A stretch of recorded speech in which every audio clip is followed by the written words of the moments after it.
तुमच्या आयुष्यातलं सर्वात मौल्यवान रत्न म्हणजे मेहनत आणि तुमच्या आयुष्यातला सर्वात विश्वासू साथीदार म्हणजे आत्मविश्वास. आणि या दोन गोष्टी तुमच्याजवळ असतील तर तुम्ही तुमच्या आयुष्यात ती प्रत्येक गोष्ट मिळवू शकता जी तुम्हाला हवी आहे किंवा जे मिळवण्याचं तुम्ही स्वप्न पाहता. हॅलो वॉरियर्स, मी सुप्रिया आणि तुम्ही पाहत आहात वॉरियर ऑफिसर एज्युकेशनल चॅनल. फक्त लढण्याची नव्हे, जिंकण्याची तयारी. तर कंबाईंड ग्रुप बी आणि सी पूर्व परीक्षेसाठी 100 डेज चॅलेंज जे आहे ते मी अनाऊन्स केलेलं आहे आणि त्याचं ॲडमिशन 10 नोव्हेंबरला सुरू होत आहेत. तर त्या चॅलेंजच्या बाबतीत बऱ्याच विद्यार्थ्यांनी मला एक प्रश्न विचारला, तो म्हणजे की मॅम बुक लिस्ट जी आहे ती शेअर करा किंवा कोणती पुस्तकं वाचावीत आम्ही. ते जर तुम्ही आम्हाला आधीच सांगितलं तर चॅलेंज फॉलो करायला आणि डेली स्टडी टार्गेट्स कंप्लीट करायला आम्हाला थोडं इझी जाईल.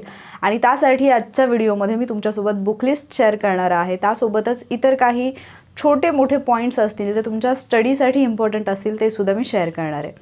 मग जेव्हा आपण बुक लिस्टचा विचार करतो तसं तर पाहायला गेलं तर असं म्हटलं जातं की जेवढं काही या सूर्याच्या खाली आणि जमिनीच्या वरती आहे तेवढं सगळं MPSCसाठी आवश्यक असतं. बट खरंच ते आवश्यक असतं का? तर नाही, कारण 100 जरी प्रश्न येत असतील तर 100च्या 100 प्रश्नांची उत्तरं तुम्हाला आलीच पाहिजेत हे अपेक्षित नसतं. तुम्हाला तितके मार्क्स मिळवायचे असतात जितके मार्क्स एखादी पोस्टला तुम्ही क्वालिफाय होण्यासाठी आवश्यक असतात. म्हणजे ज्याला तुम्ही कट ऑफ म्हणता ते पार करण्या इतके मार्क्स तुम्ही मिळवणं अपेक्षित असतं. आणि मग त्याच्यासाठी जर आपण पाहिलं की कुठलाही सब्जेक्ट घेतला तर एका सब्जेक्टसाठी तुम्हाला भरमसाठ पुस्तकं जी आहे ती मार्केटमध्ये पाहायला मिळतात. मग आपण सगळी पुस्तकं वाचत बसायची का? तर नाही. काही ठराविक पुस्तकं जरी तुम्ही वाचली, त्याच पुस्तकांची तुम्ही वारंवार रिव्हिजन केली तरीसुद्धा तुमची पोस्ट निघते. आणि जी काही बुकलिस्ट मी आज तुमच्यासोबत शेअर करणार आहे ती रँडमली अशीच कुठून तरी उचलून घेऊन मी तुमच्यासोबत शेअर करत नाही आहे. तर यापूर्वी ज्या एक्झाम झालेल्या आहेत, ज्याच्यामध्ये स्टुडंट क्वालिफाय झालेले आहेत, जे आता अधिकारी आहेत, ज्यांनी ती पोस्ट मिळवलेली आहे, त्यांनी जी त्यांची बुकलिस्ट शेअर केलेली आहे त्या बुकलिस्टमधूनच जी महत्त्वाची पुस्तकं आहेत जी तुम्हाला जास्तीत जास्त बेनिफिट मिळवून देतील किंवा अगदी एका पुस्तकामधून तुमचे मॅक्झिमम क्वेश्चन्स कवर होतील एखाद्या विषयाची, अशी बुकलिस्ट मी तुमच्यासोबत शेअर करणार आहे. त्यापूर्वी जर आपण पाहिलं तर आत्ता जो काही नवीन पॅटर्न आलेला आहे असं जरी आपण म्हटलं तरी चालेल की 2023ला जी पूर्वपरीक्षा झाली त्याच्यामध्ये थोडेफार जे चेंजेस झाले होते क्वेश्चन पेपरमध्ये ते असे होते की प्रश्नांची संख्या जी आहे विषयानुसार ती थोडीशी बदलण्यात आलेली. म्हणजे यापूर्वी राज्यव्यवस्थेचे 10 प्रश्न यायचे, इतिहास भूगोलचे जे आहेत ते मात्र 15 क्वेश्चन्स होते, गणित आणि बुद्धिमत्तेचे 15 क्वेश्चन्स यायचे. तो नंबर पण वाढलेला आहे आणि ते क्वेश्चन्स आता 20 झालेले आहेत. मग आता हे जे काही चेंजेस झालेले आहेत, इव्हन मेन्सला सुद्धा पॉलिटी किंवा राज्यव्यवस्था ज्याला आपण म्हणतो या विषयाचं महत्त्व थोडंसं वाढलेलं आहे. मेन्सला सुद्धा याचे क्वेश्चन्स जे आहेत, नंबर ऑफ क्वेश्चन्स, ते तुम्हाला इतर सब्जेक्टच्या तुलनेमध्ये जास्त पाहायला मिळतात, म्हणजे इतिहास आणि भूगोलच्या तुलनेमध्ये. मग याचा अर्थ असा होतो का की मग आम्ही इतिहास भूगोलला आता थोडंसं निग्लेक्ट करू? बिलकुल नाही. कारण हे सब्जेक्ट असे आहेत जर तुम्ही प्रॉपरली केले तर ते तुम्हाला खूप जास्त मार्क्स मिळवून देतात. दुसरा मुद्दा हा आहे की हे सगळं करताना जर हे विषय तुम्ही पूर्वपरीक्षेलाच प्रॉपरली केले तर तुमचा मेन्सचा सुद्धा बराचसा पार्ट इथे कव्हर होतो. कारण जो मेन्सचा बदललेला किंवा नवीन आलेला सिलेबस आहे त्याच्यामध्ये हे सगळे विषय तुम्हाला पाहायला मिळतात. मग हे सगळं करताना कुठली पुस्तकं वाचायची हा एक प्रश्न तुमच्यासमोर येतोच. जर तुम्ही सब्जेक्ट वाईज गेला तर तुम्हाला माहिती आहे हिस्ट्रीसाठी जर तुम्ही पाहिलं तर तुम्हाला 10 जे प्रश्न येतील तुम्ही 10 प्रश्नांसाठी वेगवेगळा रेफरन्स पाहू शकता. म्हणजे 10 प्रश्नांसाठी तुम्हाला 10 पुस्तकं जरी म्हटलं मार्केटमध्ये तरीसुद्धा ती अवेलेबल असतील. पण आपल्याला असं करायचं आहे की मॅक्झिमम डाटा कुठल्या बुकमधून कवर होतो आहे तीच पुस्तकं तुम्हाला रेफर करायची आहेत. मग जेव्हा तुम्ही हिस्ट्रीचा विषय करता, एक जो हिस्ट्रीतला भाग जो की तुम्ही कधीच स्किप करू शकत नाही तो असतो समाज सुधारक. सो समाज सुधारक तुम्ही कुठलंही एक चांगलं बुक घ्या मार्केटमधलं जिथे तुम्हाला समाज सुधारकांची सगळी माहिती मिळेल किंवा यूट्यूबवरती खूप सगळ्या सिरीज तुम्हाला पाहायला मिळतील जिथे समाज सुधारकांची माहिती दिलेली असते. तिथून जरी तुम्ही तुमच्या नोट्स प्रिपेअर केल्या तरीसुद्धा काही हरकत नाही आहे. किंवा तुम्ही जे पण हिस्ट्रीचं बुक वाचता तिथे तुम्हाला त्या बुकमध्ये समाजसुधारकांची माहिती ही दिलेलीच असते, तिथूनही तुम्ही करू शकता. किंवा स्पेसिफिकली समाजसुधारकांसाठी जर एखादं बुक तुम्हाला रेफर करायचं असेल तरीसुद्धा तुम्ही ते करू शकता.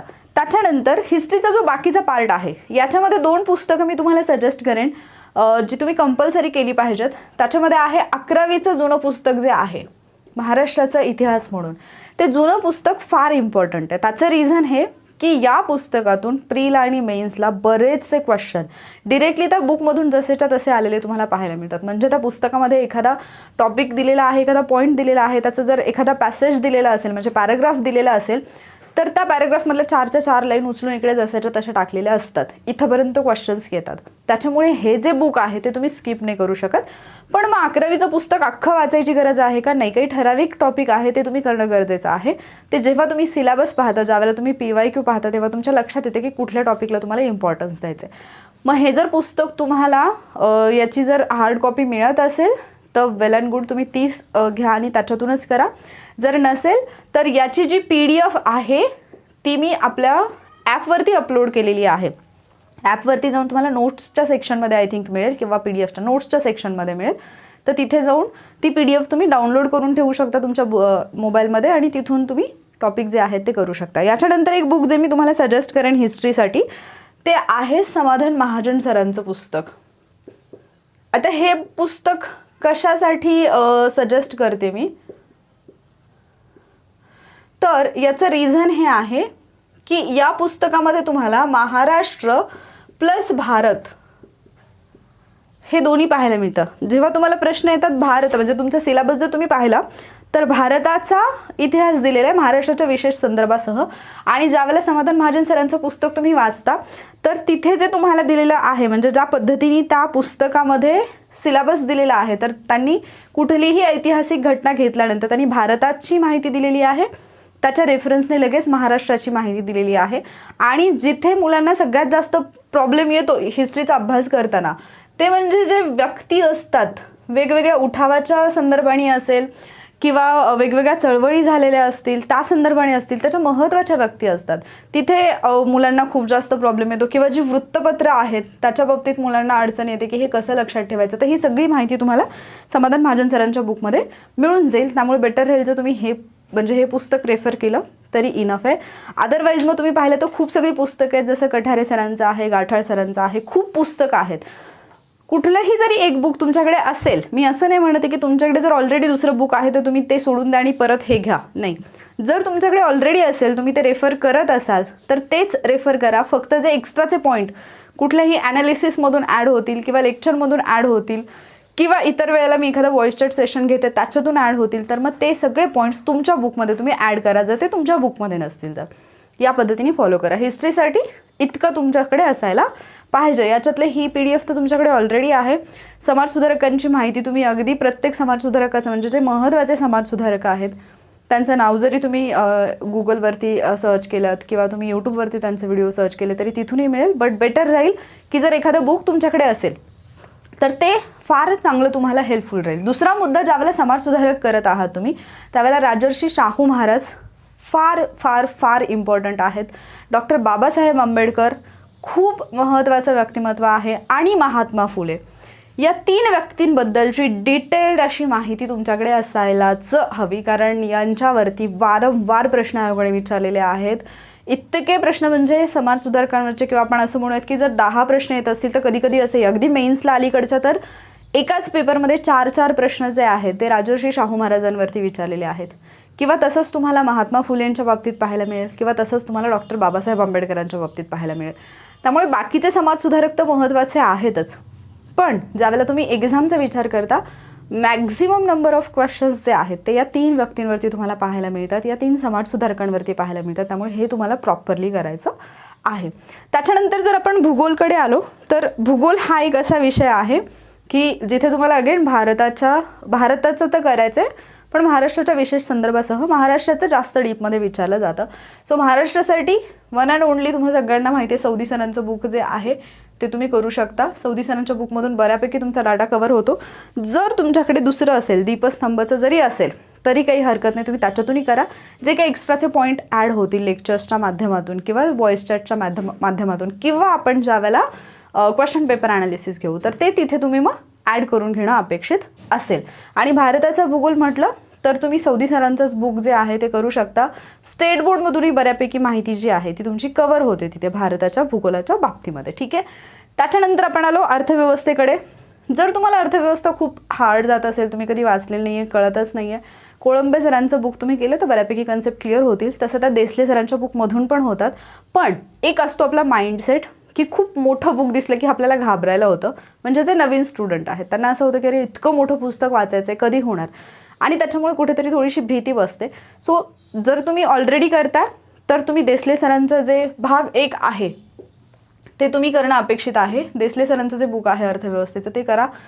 खूप मोठा डाटा जो आहे तो इथून तुमचा कव्हर होतो. त्यामुळे देसले सरांचं बुक इथे यूज कराल.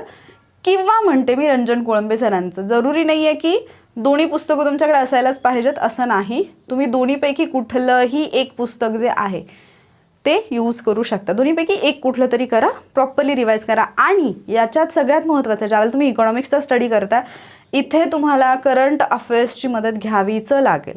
करंट अफेअर्समधला जो डाटा आहे इकडे ज्यावेळेला तुम्ही करंट अफेअर्स करणार आहात त्यावेळेला ते इथेही करा. ठीक आहे.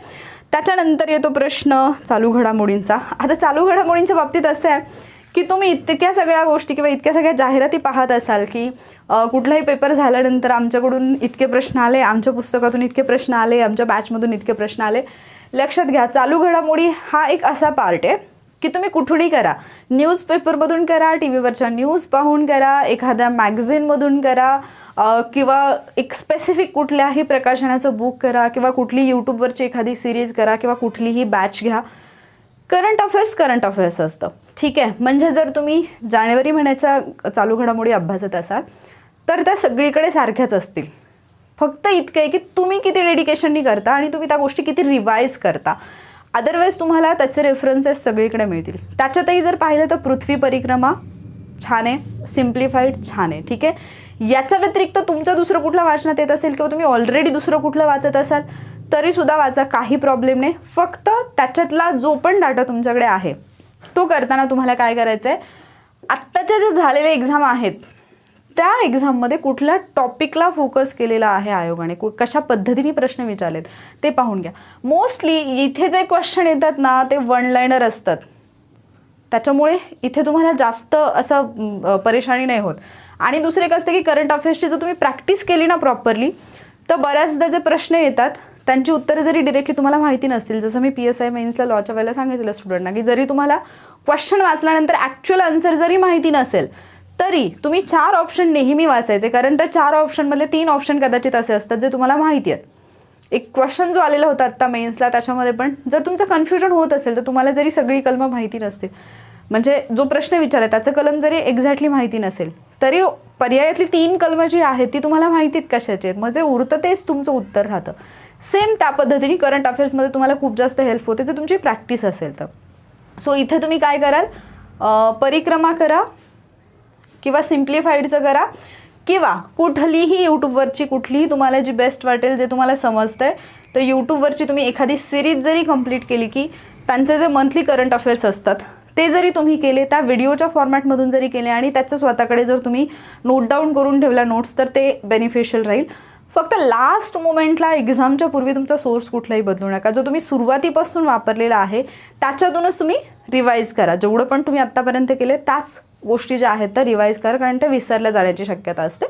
त्यामुळे ते त्या पद्धतीने तुम्ही केलं पाहिजे. त्याच्यानंतर येतो पॉलिटीचा विषय. आता पॉलिटीचे जे क्वेश्चन येतात जर तुम्हाला 15 पैकी 15 मार्क्स घ्यायचे असतील, 15 पैकी 15 जर तुम्हाला घ्यायचे असतील, सगळेच्या सगळे जर करायचे असतील तर इथे तुम्ही M. लक्ष्मीकांत वाचणं अपेक्षित आहे. ठीक आहे. M. लक्ष्मीकांत वाचणं अपेक्षित आहे. रंजन कोळंबे सरांचं बुकसुद्धा बेस्ट आहे, नो डाऊट अबाउट इट. पण काही जे नव्याने प्रश्न येतात, जसे की काही समित्यांच्या बाबतीत प्रश्न येतात, प्रीला असेल किंवा मेन्सला असेल, काही समित्या आहेत किंवा इतर काही अशी माहिती असते जी तुम्हाला मे बी एखादा जो क्वेश्चन तुम्हाला वाटतो की अरे हा तर आउट ऑफ द बॉक्स विचारला, हा कसा काय विचारला, हे तर बुकमध्ये नव्हतं. तर असे जे क्वेश्चन्स तुम्हाला पाहायला मिळतात ते बरंचसं तुम्हाला M. लक्ष्मीकांतमध्ये पाहायला मिळतात. पण अगेन हे बुक मोठं आहे. मग आपलं नेहमीप्रमाणे असतं, रंजन कोळंबे सरांच्या बुकची लँग्वेज खूप इझी आहे. त्याच्यामुळे जो विद्यार्थी पहिल्यांदा हे सगळं वाचतोय त्याच्यासाठी ते बुक वाचणं आणि समजून घेणं इझी जातं. बट जे ऑलरेडी करतात तर त्यांना ऑलरेडी माहिती आहे पॉलिटी काय आहे, कशा पद्धतीने सगळं आपलं संसद असेल, विधिमंडळ असेल, विधेयकांची मेथड असेल, सर्वोच्च न्यायालय, उच्च न्यायालय, ही आपली न्यायव्यवस्था कशी आहे, मंत्रिमंडळ काय आहे, या सगळ्या गोष्टी ऑलरेडी माहिती असतात. त्यामुळे ते वाचायला जास्त अवघड नाही जात. बट नवीन स्टुडंट्सना थोडं मोठं पुस्तक पाहिलं आणि त्याची लँग्वेज जर पाहिली तर थोडी भीती वाटण्याची शक्यता असते. म्हणून या दोन्हीपैकी एक कुठलंही पुस्तक, आणि मग सेम समजा तुम्ही कोळंबे सरांचं बुक यूज करताय तर तुम्ही एक कराल की मग जो पार्ट तुमच्या बुकमध्ये नाही आहे किंवा तुमच्या असं लक्षात येतं की लेक्चरमध्ये ऐकताना नव्याने आला किंवा PYQ ॲनालिसिस करताना तर तो तुम्ही तिथे ॲड करून घेणं मग गरजेचं असेल. ठीक आहे, तर या दोन्हीपैकी कुठलं एक बुक तुम्ही यूज करू शकता. आता जेव्हा आपण सायन्सकडे येतो, सायन्स हा असा पार्ट आहे की तुम्हाला 15च्या 15 क्वेश्चन्स एका बुकमधून मिळणारच नाहीत. ठीक आहे, अगेन इथे पण खूप सगळे रेफरन्सेस आहेत. एक्झाम झाल्यानंतर कुणी म्हणजे हा एक काय म्हणायचं त्याला की एक आपली मानसिकता किंवा हे बोलणं पेपर झाल्यानंतर, एक्झाम हॉलमधून बाहेर आल्यानंतर ज्यावेळेला काही लोक क्वेश्चन पेपर पाहतात त्यावेळेला जे सांगतात की अरे इतका सोपा पेपर होता, हे असं होतं. हॉलमधून बाहेर आल्यानंतर प्रत्येक गोष्ट सोपी असते. ज्यावेळेला एक्झाम हॉलमध्ये असता त्यावेळेला म्हणजे स्वतःचं नाव त्या आयडेंटिटी कार्डवरती टाकताना सुद्धा मुलं 10 वेळा पाहतात की आपण बरोबर टाकलेलं आहे का, किंवा तो जो फॉर्म असतो तो भरताना सुद्धा 10 वेळा पाहावं लागतं की आपलं चुकत तर नाही आहे ना, किंवा उत्तरपत्रिका भरताना परीक्षेचं नाव टाकताना, नंबर टाकताना आपण 4-4 वेळा चेक करतो. त्याचं रिझन हे असतं की तिथे असताना आपल्याला त्या सगळ्या गोष्टी म्हणजे आपलं डोकं तिथे असताना आपण वेगळ्याच फेजमध्ये असतो. हॉलमधून बाहेर आल्यानंतर पेपर खरंच इझी असतो. हॉलमध्ये असताना तो इझी वाटणं किंवा तो त्या पद्धतीने सोडवणं हे जास्त इम्पॉर्टंट असतं. तसं सेम सायन्सचं आहे. सायन्सच्या क्वेश्चनचे रेफरन्सेस तुम्हाला हॉलमधून बाहेर आल्यानंतर सगळीकडे सापडतात, पण ते हॉलमध्ये असताना तुम्हाला आठवणं जास्त इम्पॉर्टंट असतं. सायन्सला स्टेट बोर्डला ऑप्शन नाही आहे. काहीही झालं तरी तुम्हाला स्टेट बोर्ड करावे लागणार आहेत. किमान तुम्ही 6वी ते 10वीचे करा. जर तुमचं सायन्स बऱ्यापैकी असेल तर तुम्ही 6वी 7वी स्किप करू शकता. इथे तुम्ही 8 to 10 जरी केलं तरी चालेल. ठीक आहे, हे फक्त प्रॉपरली करा. आणि त्याच्यातही सायन्समध्ये मग काही टॉपिक असेल, इव्हन आता ग्रुप बी मेन्स असेल किंवा सी मेन्स असेल, बीची तर झाली आहे, तर तिथे जे क्वेश्चन आले वनस्पती आणि प्राणी वर्गीकरणाला त्यांनी फोकस केलं होतं. 4-5 जर क्वेश्चन त्या टॉपिकवरचे येत आहेत, 4 क्वेश्चन्स आय थिंक 4 की 5 क्वेश्चन आले होते, 4 असतील तर तुमचे 8 मार्क्स तिथे झाले. मग हे तिथे एक मार्क महत्त्वाचा असतो.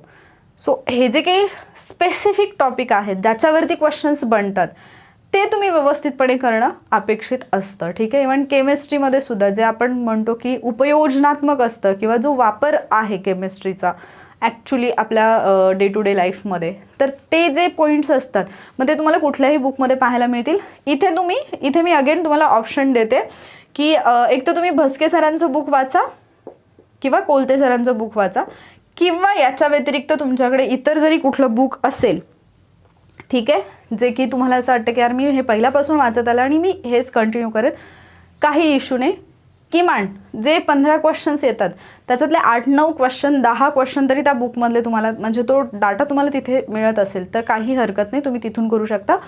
फक्त या बुक्सच्या बाबतीत किंवा स्टेट बोर्डचे बुक्स पण आहेत तिथे काही फॅक्ट दिलेले असतात. म्हणजे माहीत आहे का तुम्हाला असावाला जो एक बॉक्स असतो त्याच्यामधल्या काही गोष्टी किंवा काही क्वेश्चन विचारलेले असतात, जरा डोके खाजवा, तेवाले जे क्वेश्चन असतात पुस्तकामध्ये ते प्रॉपरली करा. किंवा एखादा प्रयोग दिलेला असेल तर त्या प्रयोगानंतर त्याचा जो निष्कर्ष दिलेला असतो या गोष्टी थोड्याशा काळजीपूर्वक वाचायच्या, कारण तिथून प्रश्न बनतात ज्यावेळेला तुम्ही इकडे MPSCचा पेपर पाहता तेव्हा. ठीक आहे, आणि मग इथे अगेन जसं मी म्हटलं की तुम्ही प्रत्येक सब्जेक्टचं करायला गेला. सायन्सचे जर तुम्ही वेगवेगळे पार्ट पाहिले तर मग तिथे तुम्हाला म्हणजे जीवशास्त्र तुम्ही करताय किंवा तुम्ही भौतिकशास्त्र करताय, रसायनशास्त्र करताय, तर ते व्हास्ट बनत जातं. पण त्याच्यातून इम्पॉर्टंट जे आहे ते तुम्हाला उचलता आलं पाहिजे. आणि ज्या बेसिक गोष्टी आहेत त्या जर तुम्ही आधीच क्लिअर करून घेतल्या तर तुम्हाला पुढे जाऊन प्रॉब्लेम येत नाही. मग ते बेसिक तुमचं क्लिअर कुठून होणार आहे? अर्थातच स्टेट बोर्डमधून होणार आहे. सो स्टेट बोर्ड तुम्ही करा. 6वी 7वी 8वी 9वी 10वीचे स्टेट बोर्डचे जे बुक्स आहेत ते मी ॲपवरती तुम्हाला PDF अवेलेबल करून देण्याचा डेफिनेटली प्रयत्न करेन. त्याच्यानंतर येतो मॅथ्स रिजनिंग. आता मॅथ्स रिजनिंगला काय करायचं हा एक खूप मोठा प्रश्न आहे. मार्केटमध्ये बुक्स सगळे असतात, मग आम्ही बुक्स घेऊन बसू का वगैरे वगैरे वगैरे बरंच असतं. मॅथ्स रिजनिंगला सगळ्यात डे 1 पासून जी गोष्ट तुम्ही फॉलो करायला पाहिजे ती म्हणजे मॅथ्स रिजनिंगचे PYQ घ्यायचे आणि तेच टॉपिक करायचे. अजिबात एकही एक्स्ट्रा लाईन घ्यायची नाही, अजिबात एक्स्ट्रा काही करत बसायचं नाही. कुठलं तरी एक चांगलं पुस्तक आहे म्हणून मग मी ते पुस्तक घेईन आणि टॉपिक 1 पासून शेवटच्या टॉपिकपर्यंत मी जाईन, बिलकुल करू नका. सरळ 2017 पासूनचे जे PYQ आहेत ते करायला घ्या. हे तुम्हाला यूट्यूबवरती लगेच अवेलेबल होईल. ठीक आहे, यूट्यूबवरती लगेच अवेलेबल होईल तुम्हाला. मग आता तुम्हाला माहितीच आहे की अरगडे सर असतील किंवा ठवळे सर असतील त्यांचे व्हिडिओज ऑलमोस्ट सगळे स्टुडंट पाहतात. आणखी एक टीचर्स आहेत अभिषेक सर म्हणून, तर तुम्ही त्यांचे पण व्हिडिओज पाहू शकता. आय थिंक अभिषेक सर जे आहेत ते म्हणजे त्यांची जी मेथड आहे शिकवण्याची तर ते विदाऊट फॉर्म्युला शिकवतात. म्हणजे ते तुम्हाला एखादा फॉर्म्युला देऊन या फॉर्म्युलाप्रमाणे सोडवा असं नाही सांगत. त्याच्यामुळे ही जी गोष्ट आहे ती तुम्हाला खूप जास्त हेल्पफुल ठरेल गणित आणि बुद्धिमत्तेच्या बाबतीमध्ये. तर ज्यावेळेला तुम्ही PYQचे व्हिडिओज पाहताय तर तुम्हाला विदाऊट फॉर्म्युला जे मॅथ्स रिझनिंगचे प्रॉब्लेम्स आहेत ते कसे सॉल्व्ह करायचे ते तुम्हाला शिकवलं जाईल तिथे. त्यामुळे त्यांचे जरी व्हिडिओज तुम्ही पाहिले तरी ते हेल्पफुल राहील. अगेन हा एक फॅक्टर आहे की तुम्हाला कुठल्या टीचर्सनी शिकवलेलं व्यवस्थित समजतंय, तर त्या पद्धतीने तुम्ही फॉलो करा. फक्त याच्यामध्ये बेस तुमचा PYQ असेल एवढी गोष्ट लक्षात ठेवा. 2017, 18, 19, 20, 21, 22 आणि 23चे जे पेपर्स आहेत फक्त प्रीचेच नाही तर अगदी तुम्ही मेन्सचे पण करू शकता, की जिथून तुम्हाला जे म्हणजे प्रश्न जे आहेत त्याचा बेसिक कन्सेप्ट पण क्लिअर होतील आणि तुमची प्रॅक्टिस पण होईल. फॉर एक्झाम्पल 2017 पासून 2023 पर्यंत समजा तुम्हाला वयवारी या घटकावरती काही क्वेश्चन्स आलेले आहेत, मग त्याच्यामधले तुम्हाला सगळे प्रश्न सुटत आहेत का हा एक मुद्दा आहे. पण अगेन मला असं वाटतं की तुम्ही इथे जर तुम्ही ऑलरेडी एक्झाम दिलेली असेल तर तुम्ही 2017 ते 23 तुम्ही क्वेश्चन पेपर वाईजच गेलात तर ते तुमच्यासाठी बेटर राहील.